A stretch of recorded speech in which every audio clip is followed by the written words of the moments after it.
বাইরের আকাশ কালো করে ক্ষণে ক্ষণে বৃষ্টি পড়ছে। এই বৃষ্টিতে গ্রামের গরিব বউরা চিন্তিত থাকে, তারা কিভাবে খাবারের ব্যবস্থা করবে। কি যে রাঁধবো, ঘরে তো কিছুই নেই, শাক পাতা তুলতে গেলেও তো বাইরে যেতে হবে। মা, বাইরে তো অনেক বৃষ্টি হচ্ছে, মজার কিছু রাঁধো না। এ বৃষ্টির মধ্যে মেয়েটাকে যে কি রেঁধে দিই। বৃষ্টিটা কমেছে, যাই কটা কচু শাক তুলে আনি, মেয়েটাকে রেঁধে দিব ক্ষণ।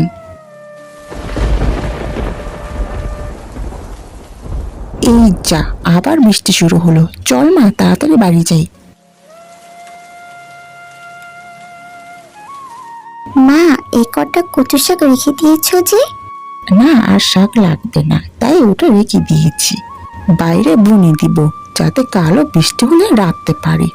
মা তো বললো এই কচু শাকগুলো বুনে দিবে, তবে আমি বুনে দিই, তাহলে আর মাকে বুনতে হবে না।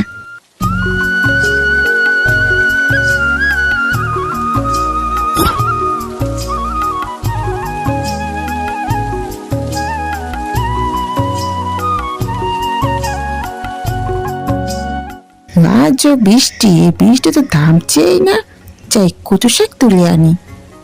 এ কি, এত কচু শাকের খনি!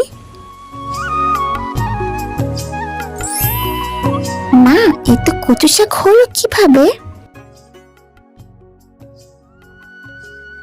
কাল যে কচু শাকগুলো বুনেছিলে, সে শাকগুলি বৃষ্টির পানি পেয়ে এত বড় বড় এতগুলো হয়েছে। এই শাকগুলো খাওয়াও যাবে, আবার বিক্রিও করা যাবে।